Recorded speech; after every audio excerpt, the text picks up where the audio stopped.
બનવા પામી છે। મારામારીની ઘટના બનવા પામી છે। બે જૂથો વચ્ચે તીક્ષ્ણ હથિયારો સાથે યુનિવર્સિટી કેમ્પસમાં મારામારી સર્જાઈ ગઈ।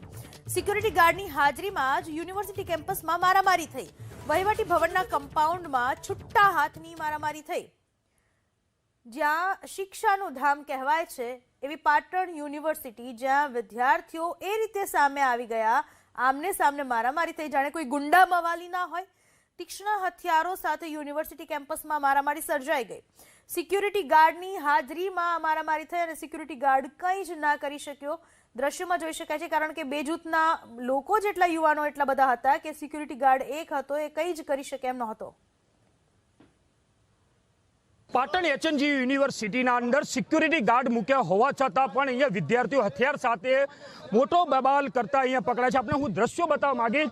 પાટણ એબીપી અસ્મિતાની ટીમ યુનિવર્સિટી ખાતે પહોંચી છે। આપ જોઈ શકો છો મોટી સંખ્યામાં પોલીસ પણ અહીંયા પહોંચી છે।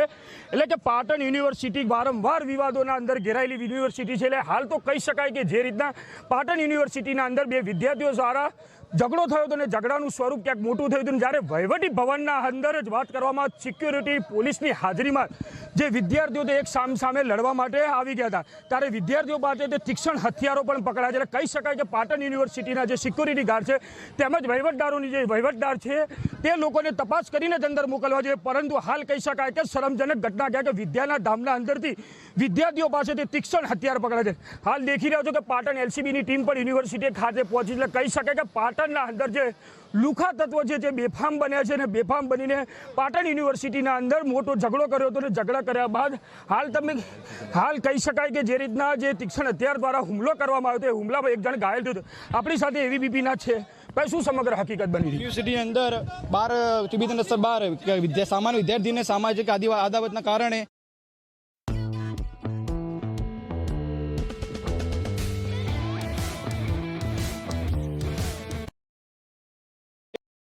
આ એક વિચારવા વાળો પ્રશ્ન છે। તો યુનિવર્સિટીની અંદર આવા લોકો ઘૂસી જાય તો તેમના સામે યુનિવર્સિટી પ્રશાસન અને પોલીસ પ્રશાસન કડક કાર્યવાહી કરે।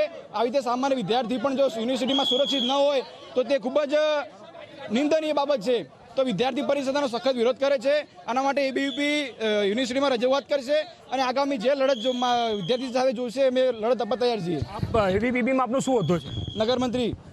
હાલ વહીવટી ભવન આગળ જ ઝઘડો થતો હતો, કોણ કોણ વચ્ચે હતા, કયા જૂથ લડી રહ્યા હતા? કોઈ જૂથ નતા, સામાજિક લોકો હતા। કોઈ સંગઠન કેવું વાત નથી આ રહી, સામાજિક લોકોની વાત છે। લડતા બધા અંદર આવ્યા છે, ઝઘડો યુનિવર્સિટી બહાર થયો છે। દાદુસિંહ આપણી સાથે એનએસસીના જોડે। દાદુસિંહ, યુનિવર્સિટી ભણવાનું ધામ છે, અહીંયા તીક્ષ્ણ હથિયાર દ્વારા વિદ્યાર્થીઓ પકડાય છે, શું છે હકીકત? ખરેખર હકીકત તો એવી છે કે આવતીકાલે પણ દારૂ પકડાયો હતો અને આ વિદ્યાધામની અંદર અમે રજૂઆત કરવા માટે આવેલા છીએ અહીં દારૂ બાબતમાં, અને અંદર કુલપતિ પણ હાજર નતા, રજિસ્ટર પણ હાજર નથી, અને બહારથી જે આવી અને જે હુમલો જે અંદર અહીં કરી રહ્યા છે, એટલે એવું લાગી રહ્યું છે કે શિક્ષાધામ નહીં પણ આ મોટો એક રાજકારણ માટેનો એક અખાડો બનાવી દીધો છે। અને અહીં જો આવી રીતે થશે તો વિદ્યાધામની અંદર બહુ વિદ્યાર્થીઓ માટે ચિંતાજનક છે। વિદ્યાર્થીઓની સિક્યુરિટીને લઈને શું થશે? વિદ્યાર્થીઓ પર આવી રીતના હુમલા થઈ રહ્યા છે, અરે દારૂ પણ પકડાઈ રહ્યો છે, અને હું એવું સ્પષ્ટ કહેવા માંગુ છું, જો આવું નવું થતું રહ્યું તો રેપ પણ થતા કઈ વાર લાગશે નહીં। આ બેફામ જે છે શાંતિથી લોકો જીવી નહીં શકે। ચોક્કસથી વાત કરવા માટે આપણે હું દ્રશ્યો બતાવવા માંગીશ કે બી ડિવિઝન પોલીસ તેમજ એલસીબીનો સ્ટાફ છે તે યુનિવર્સિટી ખાતે પહોંચે। એટલે કહી શકાય કે જે લુખા તત્વો છે તે બહારથી ઝઘડો કરીને ક્યાંક યુનિવર્સિટી માટે હંતાવા આવ્યા હતા। આપણી સાથે અહીં પોલીસ અધિકારી છે, એમના જોડે વાત કરવાનો પ્રયાસ કર્યો। સાહેબ, શું સમગ્ર ઘટના શું બનવા આવી છે? મેસેજ એવો છે, હું જાણી તમને કહું કે ખાલ આવ્યો છું, બરાબર? આમાં છોકરા બચાવ કે ઝઘડો થયો છે, બીજી મેટર જોઈ લો, પૂછીને તમને કહું છું। યુનિવર્સિટી તીક્ષ્ણ હથિયાર પકડાય છે અને આટલી બધી પોલીસ બોલાવવાનું મુખ્ય કારણ શું છે? અત્યારે મેન ઝઘડો થયો તે મેસેજ આવ્યા છે અમે, બાકી હાલ અમે તપાસ ચાલુ છે અમારી। કોઈ લોકોને અરેસ્ટ કરવામાં આવે છે? નહીં, હાલ તપાસ ચાલુ છે અમારી। હું જસ્ટ હાલ આવ્યો છું તમારે, બરાબર? હાલ તમારી સામે જ આવ્યો છું મેં, તપાસ કરતા પૂછું।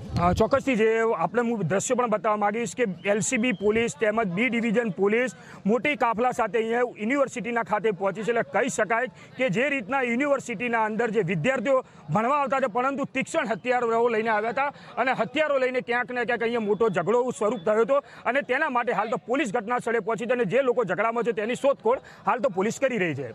એજાજ મંસૂરી, એબીપી અસ્મિતા, પાટણ। એનએસયુના ઉપપ્રમુખ નિખિલ પટેલ આપણી સાથે જોડાઈ ચૂક્યા છે। નિખિલજી, જે રીતે યુનિવર્સિટીમાં અભ્યાસની જગ્યાએ આ પ્રકારની ઘટનાઓ બનતી હોય છે, મારામારી થાય, જાહેરમાં ગુંડાગીરી જેવા દ્રશ્યો સામે આવે, આપ શું કહેશો? એબીપી અસ્મિતાના માધ્યમથી હું કહેવા માંગુ છું કે યુનિવર્સિટીમાં ઘણા સમય પહેલા આ બધા જે ઝઘડા છે, દારૂની પાર્ટીઓ છે, આ બધા કરતા કાંડો બહુ બહાર આવેલા છે। તેમ છતાં યુનિવર્સિટીને અમે રજૂઆત કરેલી છે કે આ યુનિવર્સિટી માટે બહુ કલંકિત ઘટના કહેવાય. યુનિવર્સિટીમાં આવા ઝઘડા જે થઈ રહ્યા છે એના પાસે જવાબદાર કોણ છે એમને કોઈ તપાસ થતી નથી. યુનિવર્સિટીની અંદર થોડા સમય પહેલા અમે રજૂઆત કરેલી છે કે એક પોલીસ ચોકીની જરૂર છે, તો તમે પોલીસ ચોકી મુકાવો. તો હાલ સુધી 2 વર્ષ જતા રહ્યા પણ હજી કોઈ નિરાકરણ કોઈ લાવ્યું નથી યુનિવર્સિટી. તો અમારું એટલું જ કહેવું છે કે આ વિદ્યાર્થીઓનું શું, કાલ ઉઠીને કોઈ વિદ્યાર્થીઓ ઉપર આ ઝઘડા થશે, કોઈ ઘાતક હથિયારથી ઝઘડા થશે, તો એના પાછળ જવાબદાર કોણ? નિખિલભાઈ, જે મારામારી કરનાર છે એ પણ તો વિદ્યાર્થીઓ જ છે. આપના મતે વિદ્યાર્થીઓએ પણ સમજવું જોઈએ કે કેમ? કારણ કે જ્યારે ભણવા માટે આવે છે, અભ્યાસની ઉંમર છે, ત્યારે આ પ્રકારની ગુંડાગીરી અને બેન, બહારનો ઝઘડો યુનિવર્સિટીમાં આવ્યો છે. ઝઘડતા યુનિવર્સિટીમાં લઈને આવ્યા છે અને સિક્યુરિટીએ રોકવાનો પ્રયત્ન કર્યો પણ બાઇક બધા દોડાવી દીધા એટલે સિક્યુરિટી રોકી શકી નહીં અને વહીવટી ભવન આગળ આવીને એ લોકોને ઉભા રાખ્યા અને પછી ત્યાં પછી ઝઘડો બધો ચાલુ થઈ ગયો હતો. આભાર નિખિલભાઈ આપનો અમારી સાથે વાત કરવા બદલ. તો પાટણ યુનિવર્સિટીમાં 2 જૂથો વચ્ચે મારામારીની ઘટના બનવા પામી અને દ્રશ્યમાં સ્પષ્ટપણે જોઈ શકાય છે કે જાહેરમાં કોઈ ગુંડાઓ જાણે બાળતા હોય, ગુંડાઓ ઝઘડો કરતા હોય, મારામારી કરતા હોય, એ પ્રકારે આમને સામને આ યુવાનો આવી ચૂક્યા હતા અને તેમની પાસે તીક્ષ્ણ હથિયારો પણ હતા.